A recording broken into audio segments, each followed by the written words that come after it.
It was late one fall in Halloween land, and the air had quite a chill. Against the moon, a skeleton sat alone upon a hill. He was tall and thin, with a bat bow tie. Jack Skellington was his name. He was tired and bored in Halloween land. Everything was always the same. I'm sick of the scaring and terror of fright. I'm tired of being something that goes bump in the night. I'm bored with leering my horrible glances, and my feet hurt from dancing those skeleton dances. I don't like graveyards, and I need something new. There must be more to life than just yelling boo. Then out from a grave with a curl and a twist came a whimpering, whining, spectral mist. It was a little ghost dog with a faint little bark and a jack-o'-lantern nose that glowed in the dark. It was Jack's dog, Zero, best friend he had. But Jack hardly noticed, which made Zero sad. All that night and through the next day, Jack wandered and walked. He was filled with dismay. Then, deep in the forest, just before night, Jack came upon an amazing sight. Not 20 feet from the spot where he stood were three massive doorways carved in wood. He stood before them, completely in awe, his gaze transfixed by one special door. Entranced and excited, with a slight sense of worry, Jack opened the door to a white, windy flurry. Jack didn't know it, but he'd fallen down in the middle of a place called Christmas Town. Immersed in the light, Jack was no longer haunted. He had finally found the feeling he wanted. And so that his friends wouldn't think him a liar, he took the present-filled stockings that hung by the fire. He took candy and toys that were stacked on the shelves and a picture of Santa, all of his elves. He took lights and ornaments and the star from the tree, and from the Christmas Town sign he took the big letter C. He picked up everything that sparkled or glowed. He even picked up a handful of snow. He grabbed it all, and without being seen, he took it all back to Halloween. Back in Halloween, a group of Jack's peers stared in amazement at his Christmas souvenirs. For this wondrous vision, none were prepared.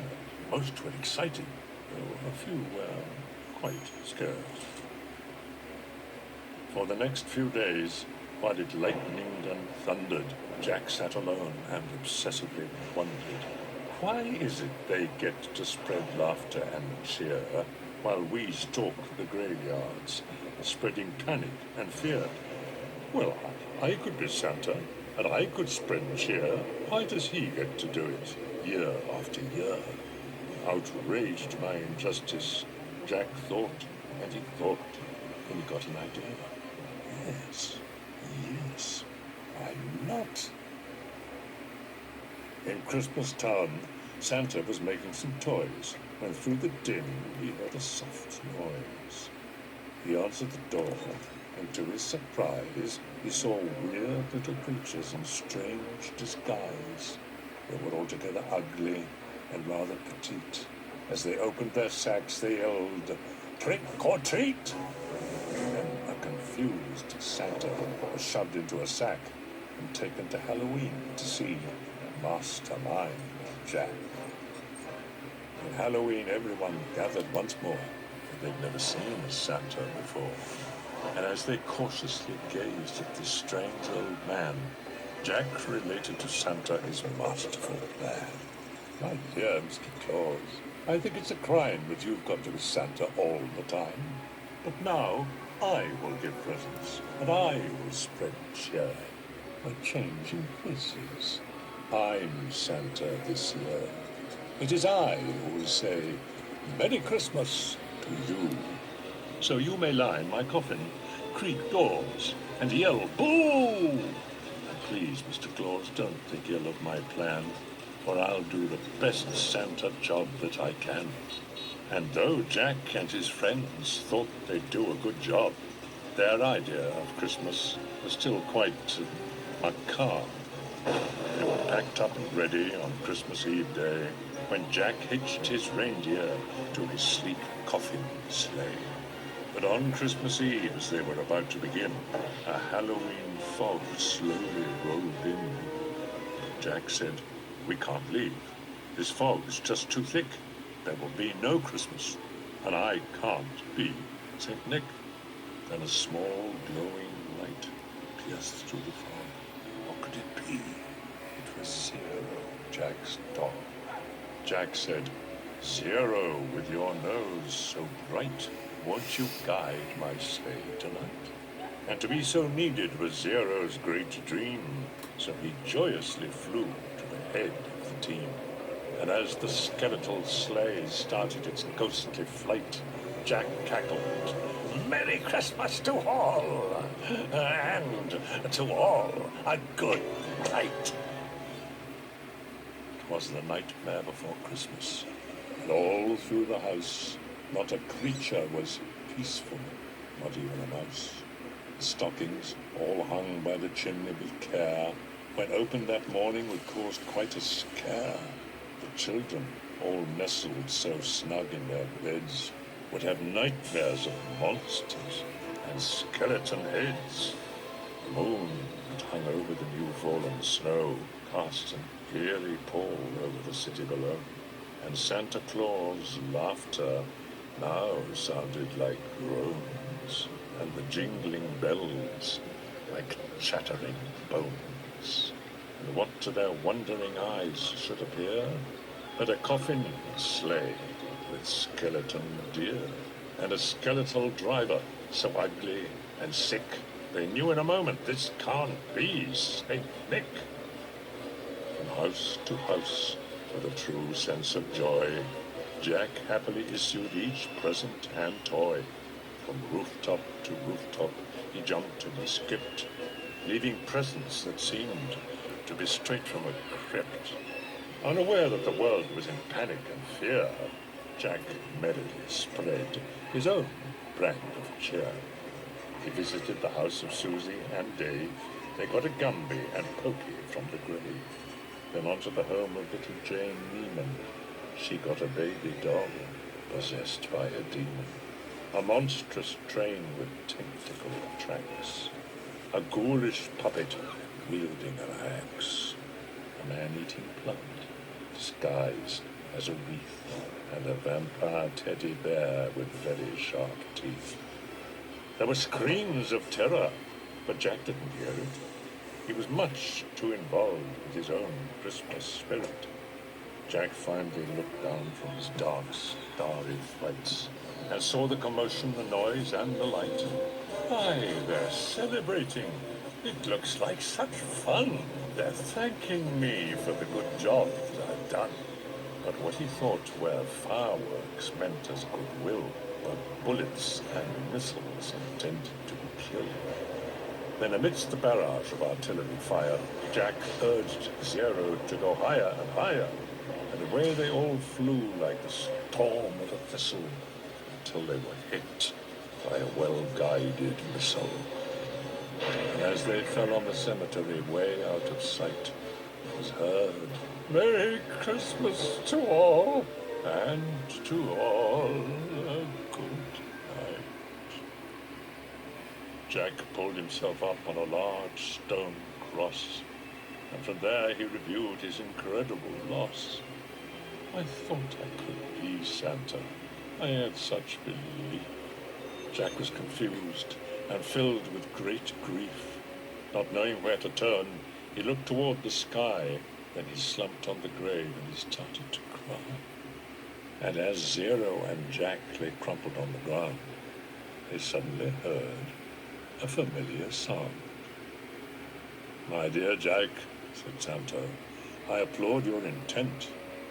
I know wreaking such havoc was not what you meant. And so you are sad and feeling quite blue. But taking over Christmas was the wrong thing to do. I hope you realize Halloween's the right place for you. There's a lot more, Jack, that I'd like to say, but now I must hurry, for it's almost Christmas Day. Then he jumped in his sleigh, and with a wink of an eye he said, "Merry Christmas!" and he bid them goodbye. Back home, Jack was sad, but then, like a dream, Santa brought Christmas to the land of Halloween.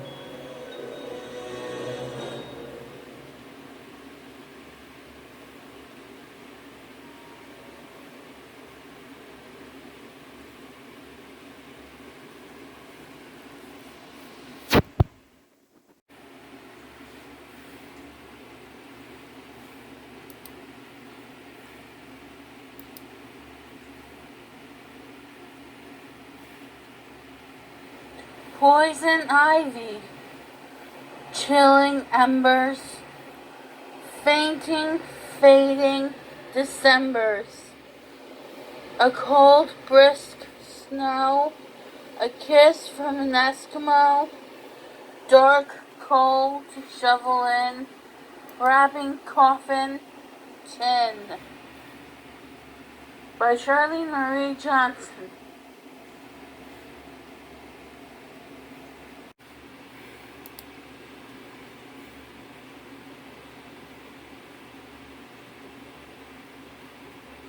Annabel Lee by Edgar Allan Poe. It was many and many a year ago, in a kingdom by the sea, that a maiden there lived whom you may know by the name of Annabel Lee. And this maiden she lived with no other thought than to love and be loved by me. I was a child and she was a child in this kingdom by the sea, but we loved with a love that was more than love. I and my Annabel Lee, with a love that the winged seraphs in heaven coveted her and me. And this was the reason that long ago in this kingdom by the sea, a wind blew out of a cloud, chilling my beautiful Annabel Lee, so that her high-born kinsman came and bore her away from me, to shut her up in a sepulchre in this kingdom by the sea. The angels, not half so happy in heaven, went envying her and me. Yes, that was the reason, as all men know in this kingdom by the sea, that the wind came out of the cloud by night, chilling and killing my Annabel Lee. But our love, it was stronger by far than the love of those who were older than we, of many far wiser than we. And neither the angels in heaven above, nor the demons down under the sea, can ever dissever my soul from the soul of the beautiful Annabel Lee. For the moon never beams without bringing me dreams of the beautiful Annabel Lee. And the stars never rise but I feel the bright eyes of the beautiful Annabel Lee. And so all the night tide I lie down by the side of my darling, my life and my bride, in her sepulchre there by the sea, in her tomb by the sounding sea.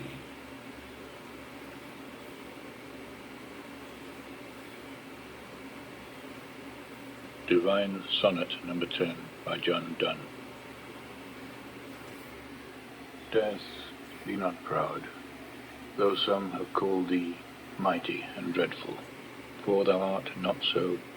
For those whom thou think'st thou dost overthrow die not, poor death, nor yet canst thou kill me. From rest and sleep, which but thy pictures be, much pleasure then from thee much more must flow. And soonest our best men with thee do go, rest of their bones and souls delivery. Thou art slave to fate, chance, kings and desperate men. Thou dost with poison, war, and sickness dwell, and poppy or charms can make us sleep as well. And better than thy stroke, why swell'st thou then? One short sleep past, we wake eternally, and death shall be no more. Death, thou shalt die.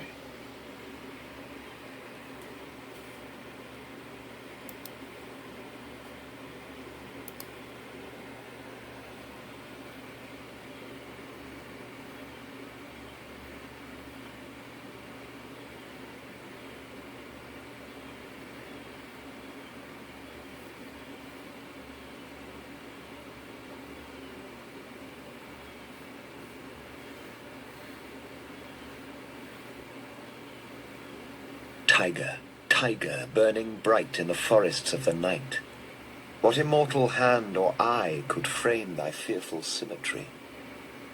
In what distant deeps or skies burnt the fire of thine eyes? On what wings dare he aspire? What the hand dare seize the fire? And what shoulder and what art could twist the sinews of thy heart? And when thy heart began to beat, what dread hand and what dread feet? What the hammer, what the chain? In what furnace was thy brain? What the anvil, what dread grasp dare its deadly terrors clasp? When the stars threw down their spears and watered heaven with their tears, did he smile his work to see? Did he who made the lamb make thee? Tiger, tiger, burning bright in the forests of the night, what immortal hand or eye dare frame thy fearful symmetry? Winking, blinking, and nod the night sailed off in a wooden shoe, sailed on a river of crystal light into a sea of dew. Where are you going, and what do you wish? The old moon asked the three. We have come to fish for the herringfish that live in this beautiful sea. Nets of silver and gold have we, said Winking, blinking, and Nod. Winking and blinking are two little eyes, and Nod is a little head. And the wooden shoe that sailed the skies is a wee one's trundle bed. Now shut your eyes while Mother sings of wonderful sights that be,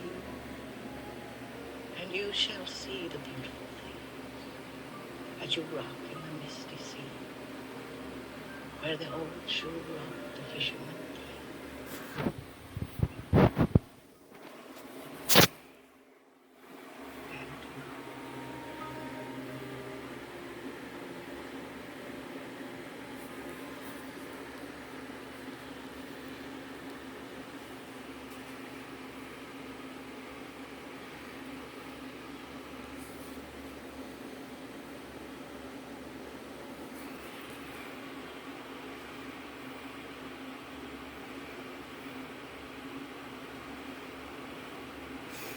Mm.